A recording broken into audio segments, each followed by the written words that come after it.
Assalamualaikum warahmatullahi wabarakatuh. Oke guys, balik lagi dengan Dori Nori Rif di sini. Jadi tadi gue jam 11 habis ke MJ Fish. Gue habis belanja bintang laut, pasir sama bumblebee. Ini bumblebee itu salah satu uh, keong apa sih siput ya yang wajib ada di tank gue. Nggak tahu kalau di tank kalian. Oke, nanti langsung aja kita bahas. Tapi kita unboxing dulu untuk bintang laut pasir dan bumblebee-nya. Check it out. Oke guys, ini dia buat bintang laut pasirnya. Nggak usah banyak-banyak, kita beli 9 biji aja. Ini tadi gue beli 9 biji. Oke, langsung kita tuang ke sini. Wow. Oke. Bau banget ya guys airnya. Jangan pernah memasukkan air dari toko manapun ke dalam akuarium kalian guys. Ini apa nih? Wah, dia makan ikan ternyata. Ikannya masuk. Anjir. Pantesan bau banget bang, kecok. Oke. Nah, ini dia bumblebee-nya. Gue beli 6 piece. Kita beli 6 piece, nggak usah banyak-banyak.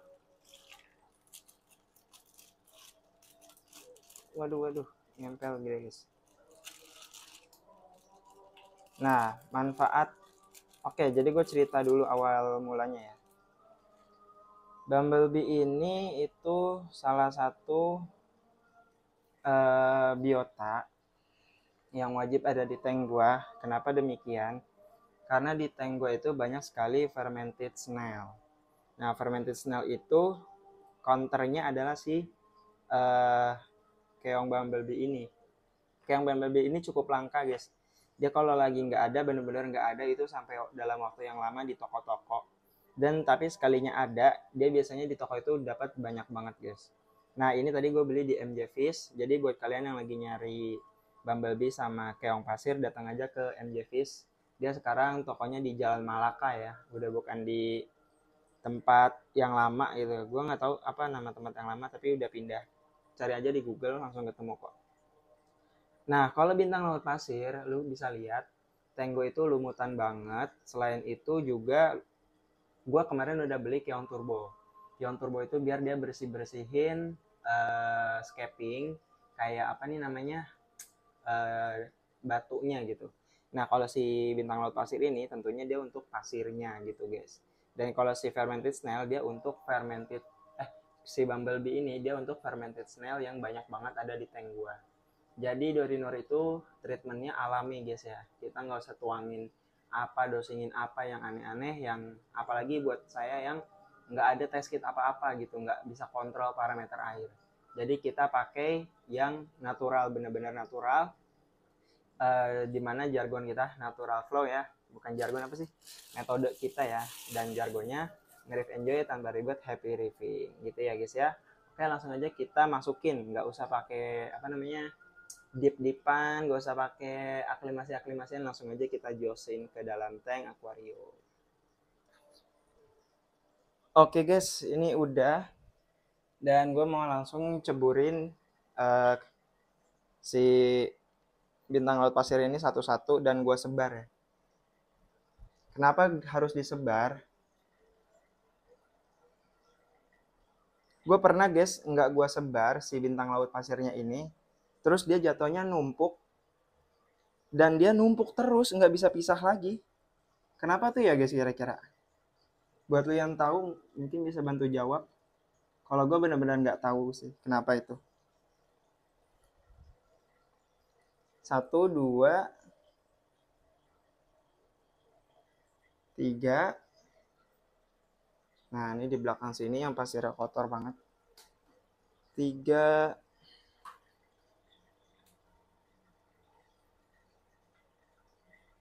empat,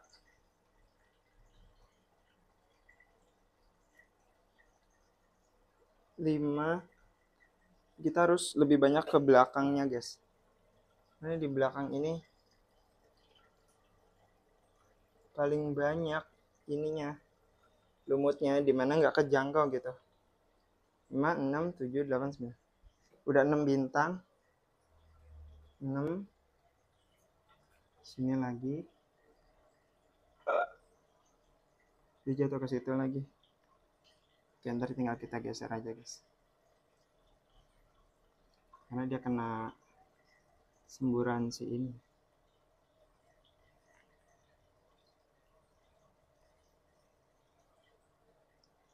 Oke, satu lagi di depan. Sering. Oke, terus tinggal masukin si Bumblebee. Bumblebee-nya ini mau gue masukin, langsung gue tempelin ke batu. Guys, langsung ini kita geser dulu si bintang lautnya. Biar dia jangan nempel biar dia sesuai kodratnya, yaitu di pasir. Dan kita masukin, ini dia.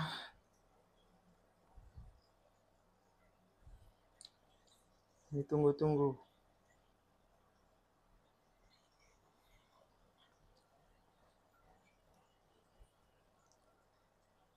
Up.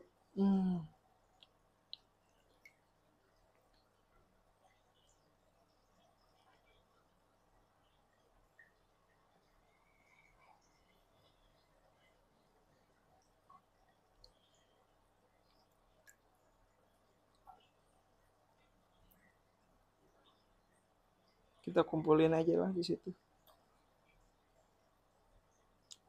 Oke, dan ini yang terakhir. Mereka udah pada bangun. Berat guys.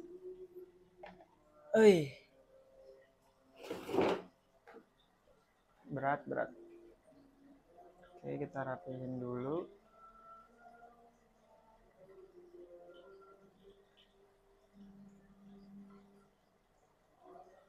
Oke. Jadi gue udah masukin bintang laut pasir 9. Jadi totalnya sekarang di tank gue ada bintang laut pasir itu 10. Karena sebelumnya gue udah punya 1 ya guys ya. Oke, kita langsung aja tunggu beberapa saat lagi, nanti mungkin jam berapa ya. Nanti karena ini lampu baru nyala jam 11 siang. Nanti kita update lagi pas dia sudah mekar ya guys.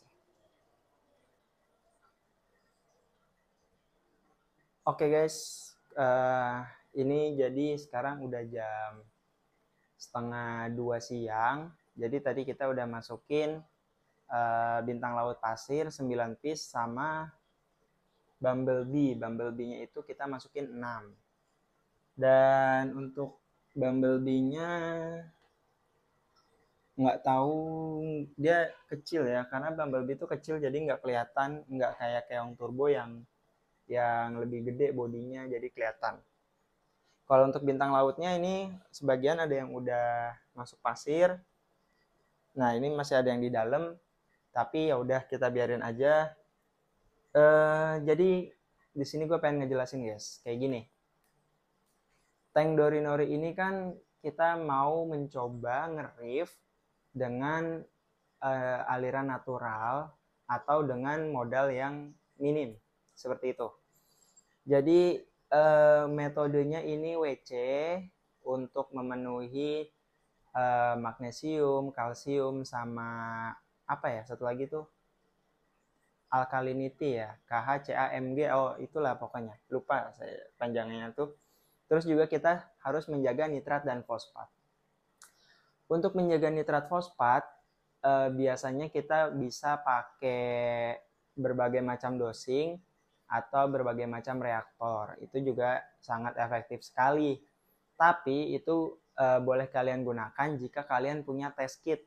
Jadi biar nggak sampai pada titik yang merugikan. Misalnya nitrat fosfat yang benar-benar nol sama sekali, nggak ada nutrien sama sekali, itu tidak baik juga untuk kebutuhan koral ya guys ya.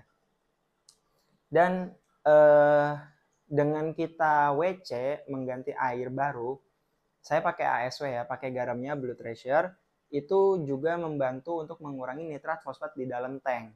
Membantu sekali itu mengurangi nitrat fosfat di dalam tank dan membantu sekali menambah Big 3 di dalam mineral air tank kita gitu. Ditambah lagi buat kalian khususnya pecinta LPS seperti saya, ini koralnya LPS semua, itu lebih menguntungkan karena dengan LPS itu dia bisa lebih moderate, tidak seperti SPS yang tuntutannya lebih tinggi dan lebih ringkih, karena SPS itu pertumbuhannya cepat, jadi dia perlu sesuatu yang lebih juga gitu. Kalau LPS dia pertumbuhannya sedikit lebih lambat, jadi nggak perlu nutrien yang kalau masih turun-turun dikit dia masih nggak apa-apa gitu. Tapi kalau SPS turun-turun terus itu bisa menyebabkan stres koralnya dan lama-lama bisa mati. Itu yang saya ketahui ya. Nah, terus kemarin itu tank Dorinori itu banyak sekali lumut ya guys ya. Banyak sekali lumut. Biasanya kalau river-river yang enggak natural flow seperti Dorinori itu mereka menggunakan berbagai macam dosing untuk menghilangkan si lumut seperti itu. Mungkin banyaklah alat-alat dosing, cairan dosing, liquid dosing yang bisa mengurangi lumut di tank kayak gitu. Tapi untuk natural flow kalian bisa menggunakan keong turbo seperti Dorinori. Nah, ini jadi batunya ini udah bersih. Kalian bisa cek video-video kemarin, itu kotor banget ya batunya ya. Tapi sekarang ini udah bersih. Nanti kita lihat menggunakan lensa ya guys ya. Pakai lensa biar lebih kelihatan bersihnya gitu. Dan kemudian untuk pasir, ini juga pasir itu kotor banget ya, mengingat sebelumnya itu sempat pakai lampu full putih, di mana lampu full putih itu menyebabkan lumut lebih cepat tumbuh daripada warna biru. Dan gimana sih cara mengatasinya? Ya kalian bisa dengan berbagai macam cara ya, sebetulnya udah tersebar di YouTube maupun lokal maupun luar negeri. Tapi buat kalian yang mau ngikutin cara Dorinori, kita pakai aja yang namanya bintang laut pasir. Kenapa demikian? Jadi bintang laut pasir itu dia makanin detritus, lumut-lumut yang ada di pasir seperti itu. Dia ngebantu untuk pasir itu tetap gembur juga ya, tetap gembur. Terus juga dia kalau misalnya di pasir di atas tuh ada lumut, si bintang laut itu kan suka tenggelam ke dalam pasir. Nah itu dia ngebantu ngebalik pasirnya juga, jadi bersih terus lah pasirnya. Dan untuk kebutuhan tank Dorinori ini pakai 10 bintang laut pasir dan 10 keong turbo ya. Kalian bisa sesuaikan aja sama kebutuhan tank kalian, size-nya berapa dan butuhnya berapa. Kalau emang lebih banyak, sebenarnya dibilang lebih banyak lebih baik apa enggak juga. Yang penting cukup bisa bikin tank kalian bersih, itu udah cukup. Karena biar mereka juga makannya tetap tersedia gitu. Jadi ekosistemnya seimbang. Kayak gitu. Terus juga di tank Dorinori ini punya masalah sama fermented snail. Fermented snail ini itu bisa tumbuh di koral yang kita beli, udah ada fermented snail itu bisa tumbuh. Makanya kemarin tuh gue sempat lihat di YouTube, jadi si kokonya ini dia itu koral yang masuk ke dia itu dia bersihin banget. Dia kerik dari spons, dari fermented snail, dari semuanya itu resik banget koralnya itu. Kalau misalnya deket, gue pasti datang dan beli sih. Tapi karena jarak yang jauh, jadi gue nggak bisa ke sana, nggak ada akomodasinya juga ya teman-teman. Karena gue motoran aja kalau keliling kemana-mana gitu. Itu bagus banget, rekomendasi beli di tempat kayak gitu. Tapi maksudnya, kalaupun nggak ada yang seperti itu di tempat kalian, kalian bisa menggunakan keong bumblebee. Jadi keong bumblebee ini bisa makanin si fermented snail ini. Jadi fermented snail ini awalnya mungkin di koral, tapi semakin usianya itu semakin panjang, dia fermented snail ini bisa tumbuh di scapingan kalian gitu. bisa tumbuh di scapingan kalian gitu. Jadi si fermented snail ini dia ngebunuh koral dari dalam gitu. Jadi dia tumbuh batangnya dan akarnya ada di dalam batang koral dan dia menggerogoti dalam koral gitu. Gue kurang paham mekanismenya gimana, tapi didefinisikan seperti itu, diedukasikan seperti itu di YouTube lain. Kalian bisa cek mengenai fermented snail gitu dan cara membasminya seperti apa gitu. Dan si keong bumblebee ini cukup langka ya, karena dari awal nge-riff tahun 2022 baru sekarang ini ketemu bumblebee. Maksudnya sempat nyari ada nggak sih bumblebee, jarang, nggak ada, lagi kosong dan sekarang ada gitu, dan makanya baru kita beli. Cuman 6 piece sih, nggak tahu ini 6 piece juga kecil-kecil banget jadi nggak kelihatan, nggak tahu seberapa efektif, tapi paling enggak ada deh, yang paling enggak ada dulu di tank kita biar ekosistemnya ada dulu kayak gitu ya teman-teman. Dan ya ini dia penampakannya. Ini tank sedikit masih berdebu, jadi kan tanknya tuh dari shutdown baru start lagi, jadi dia masih berdebu. Dan ya alhamdulillah koral juga sehat, aman, gondrong. Terus juga paling yang agak sakit nih si otak. Karang otak ini dia agak sakit, jadi kulit tisunya tuh mulai keangkat kayak gitu ya. Tapi ini dia masih mekar, jadi kita biarin aja ya. Kita coba cek di tank Dorinori ini seberapa kuat sih koral yang karang tisunya habis keangkat nih, terutama buat otak ya. Seberapa kuat dia bisa bertahan, kita biarin aja. Jadi emang waktu dia masuk ini nggak pakai yang namanya aklimasi, langsung Dorinori masukin aja gitu. Mungkin dia kaget akhirnya kenapa ya, tapi ya udah kita biarin aja nih. Kira-kira dia bakal berhenti enggak atau dia benar-benar akhirnya mati kayak gitu. Kenapa masih dipertahankan? Karena airnya nggak bau guys, gitu. Jadi kalau misalnya kalian punya akuarium, terus ada koral-koral, ada ikan-ikan, terus kalian nyium bau busuk, bau bangke, kalian cek, pasti ada koral yang sakit atau ikan yang mati, kayak gitu. Nah di kasus ini, air Dorinori ini belum bau busuk, jadi masih Dorinori pertahankan. Jadi si koral ini belum waktunya mau mati kayak gitu ya. Jadi ya udah dibiarin. Begitu juga dengan si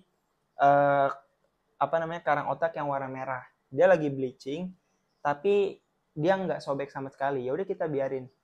Kita lihat seberapa banyak dia akan bleaching, apakah bakal putih seluruhnya atau dia bisa balikin lagi pigmentasi warna si koral ini. Jadi kita treatment di tank Dorinori dengan caranya Dorinori ya. Nanti kalau berhasil ya kalian ikutin, kalau enggak ya udah kita belajar lagi bareng-bareng, kita lihat apa yang salah gitu ya.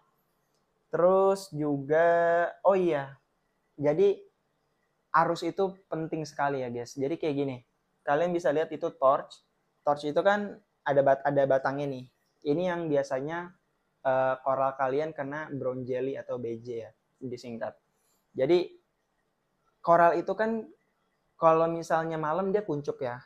Nah, saya ngelihat di koral-koral ini, di karang kuku, di KKK, sama di torch, itu jadi ada bakal BJ warna coklat gitu. Dimana BJ itu kan sebenarnya dia bakteri ya. Dia udah mulai naik nih ke batang, naik. Dan si koral itu kan kalau malam kuncup. Dan di saat kuncup ini kan berarti kena arus ya. Nah di saat kena arus itu si BJ-nya ini hilang guys. Hilang, perlahan-lahan dia hilang kayak gitu. Makanya arus itu penting banget sih. Kayak gitu. Dan benar koral jangan 24 jam mekar terus. Jadi kasih dia istirahat, di situ dia ngebersihin batangnya dia guys ternyata guys. Ini ilmu baru sih yang baru Dorinori dapat dan mau di-share ke kalian semua ya teman-teman. Kayak gitu. Jadi pastikan arus kalian rata ya guys ya. Dan ini kalau dari yang Dorinori perhatikan di tank Dorinori, arusnya masih aman sih untuk LPS ya. Kalau SPS mungkin harus yang lebih kuat, ini kurang banget. Tapi untuk LPS yang asal dia ada arus, asal air jalan dan koral nggak kena debu, ini aman banget ya guys. Kayak gitu. Dan apalagi ya, ya mungkin itu aja sih. Dan oh ya, kalian kalau punya botana kapsul kuning di tank kalian, coba kalian perhatiin deh, pas dia lagi pup, pas dia lagi berak, itu dia keluarnya itu kadang tai warna hitam, dan pas keluar tuh langsung kayak pecah gitu ya, terurai sama air. atau kadang suka ngendep dulu gitu baru lama-lama hilang. Dan di satu momen gue ngelihat dia itu beraknya pasir guys, jadi dia pasir dan setahu gue ikan yang menghasilkan pasir di laut itu kan ikan kakak tua guys ya, dia jadi beraknya itu pasir dan pasir itu buat kebutuhan dasar laut. Dan di momen ini gue ngelihat si Botana kapsul kuning ini dia kayak gitu, dia beraknya tuh pasir guys, berak pasir, bener-bener pasir. Itu udah gue perhatiin dan sering banget kayak gitu. Jadi dia bukan berak yang kotoran, itu beda sama yang dia keluarin pasir. Entah pas dia makan, dia masuk makan pasir juga, kayak burung dara gitu. Burung dara makan pasir itu buat ngebantu pencernaan dia. Apakah seperti itu atau emang si Botana kuning ini dia dari pelet, dari lumut sehingga jadinya pasir? Nggak tahu juga ya. Cuman ini mau sharing aja kayak gitu. Si Botana kapsul ini bisa ngeluarin pasir guys dari hasil perutnya dia lah gitu, dari apa yang ya pokoknya gitu lah guys ya, kurang lebih penjelasannya. Oke, mungkin gitu aja sih untuk update hari ini, nggak banyak. Oke, mungkin kita langsung stock shot aja. Oke, let's go. Oke guys, jadi ini kondisinya. Kakak juga sehat, alhamdulillah. Ini juga karang kuku sehat, alhamdulillah. Gonio ungu, apa sih ini namanya? Bukan mutiara ya, dia tuh tipnya ungu gitu, juga panjang-panjang mekarnya. Seninya juga sehat. Dia juga mau pom-pom di sini. Dia nih kurang sehat guys. Jadi tuh kalian lihat tisunya tuh nih udah kelihatan tulang skeletonnya tuh udah kelihatan, tapi dia masih mau mekar dan airnya tuh masih nggak bau. Jadi ya udah kita liatin aja dia bertahan sampai kapan. Dan si ini dia lagi bleaching, biarin aja guys dia bleaching, biarin, ya udahlah alaminya dia gimana.